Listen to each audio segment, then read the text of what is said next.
There has never been a more perfect time to learn how to block, and I guess it's pretty good in fighting games too. My favourite mechanic to discard in any game is the ability to block, because I'm playing to click buttons, not to sit in a block string for half the game. But there does come a time in which simply spamming moves only gets you so far, and you have to resort to the tried and true method of blocking. Please don't talk about this mechanic for 8 whole minutes. I'll try. Now there are two methods of blocking in fighting games, and that is holding back to block and holding a block button. Let's discuss some of the pros and cons alongside the gameplay shift of one method of blocking to another. First off, clicking a button to defend from a new player's perspective is simpler and more in line with other genres of video games. No matter what is going on in the match, you know that if you press this button, your character will try to defend themselves. On the other hand, holding back to block is a little less intuitive for a newcomer to the genre, at least at a glance, as there is no button to commit to memory for you to defend yourself, and the direction you need to block an attack changes in reference to your opponent. Whilst it may be a little more trickier for a new player to get started, it is also somewhat a genius concept. A new player who is being overwhelmed by attacks will generally want to retreat to regain composure, and the simple act of retreating will defend against most attacks. Furthermore, this ability to move backwards while blocking enables the defending player to engage in footsies with their opponent, as they may now defend a move which connects with their guard, whiff punish an opponent who misses an attack, or force their opponent to use a low. They may forego their retreat by using a crouch block so that they can defend against lows, yet as this leaves them stuck in place, their opponent may now attempt to perform a powerful overhead or more easily close the gap for a throw attack. The defending player may now have to change their block to a standing block and may have to adjust it depending on the opponent's attack, as if they jump over them, it may cause a cross-up attack, meaning that you have to block the other way. What I explained just now is fundamental to a game like Street Fighter, as these systems have been now used for over 20 years. If we were to replace holding back to block with a button guard, the retreating guard would be lost with a stuck in place person, and cross-ups would automatically be defended against. Games like Mortal Kombat focus heavily on a 50-50 mix-up, where players will have to change their guard from standing to crouching depending on the attack, and because their block button protects them against cross-ups, this enables characters like Scorpion to have instant teleport attacks, which would feel unfair without it.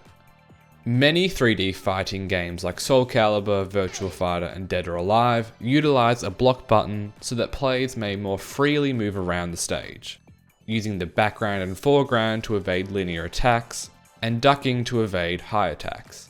Because there is a lack of real jump-in threats, there's slower animations and stronger emphasis on high, mid, low classification, a block button is incorporated quite nicely into these games. These games also tend to utilize the guard button for moves like reversals, which boost the gameplay cycle of strike, guard, and throw extremely well. Now that's not saying you need a guard button, my beautiful Tekken plays great without one, as it doesn't lean on these reversal moves too much, nor does it push for a real 8 degrees of freedom. Tekken also utilizes a 4-button attack system, which may seem irrelevant, yet leads me to a fundamental issue with the block button. You should have your finger over the block button at all times in a fighting game, which is easier to do on pad as you may assign it to one of the shoulder buttons, but on a stick it feels quite unnatural if you need to focus on more than 3 attack buttons. I usually place my guard button here for my thumb and these 3 buttons for other attacks. But for something like Tekken or a 2D game like Guilty Gear, trying to throw a block button in would mean that I would have to move a digit to press the button or rearrange my entire scheme. This is fundamentally why playing Mortal Kombat on a stick makes me cringe, and playing something like Melty Blood is pretty fun because there's only 3 attack buttons. We briefly touched on some design elements such as cross-ups and special moves that are affected by block systems, but I wanted to expand upon this with a risk versus reward paradigm of foregoing your block for another option.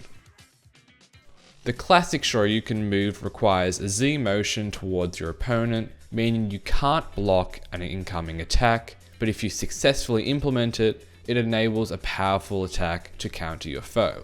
It also means my Fei Long version absolutely rules.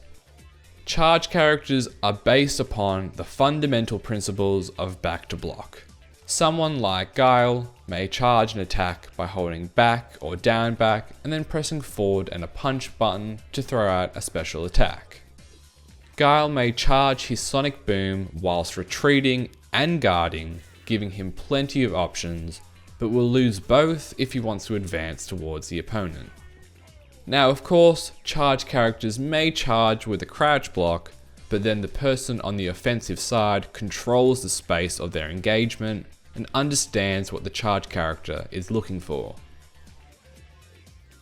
Third Strike and Tekken implement the parry feature in a wondrous way, in which to parry your opponent in Third Strike and counter with a huge attack, you have to press towards your opponent at a specific time, risking your stable defense for a huge reward. Whilst in Tekken, you have a universal low parry by holding down forward, meaning that you can punish low risk moves much easier and much more effectively with every single character. Now personally, I do prefer back to block in all of my games. I do understand in something like Soul Calibur, where they have guard impacts, how it's very critical to the system and it makes much more sense there. But then again, I play on stick like a boomer, and I can't even play Tekken on a pad. Thanks for watching. All of my subscribers and any new subscribers will receive a month-long buff to their defensive ability. Whether it be perfect parrying, godly sidesteps, or just big turtle mode, the buff will apply universally. Bye!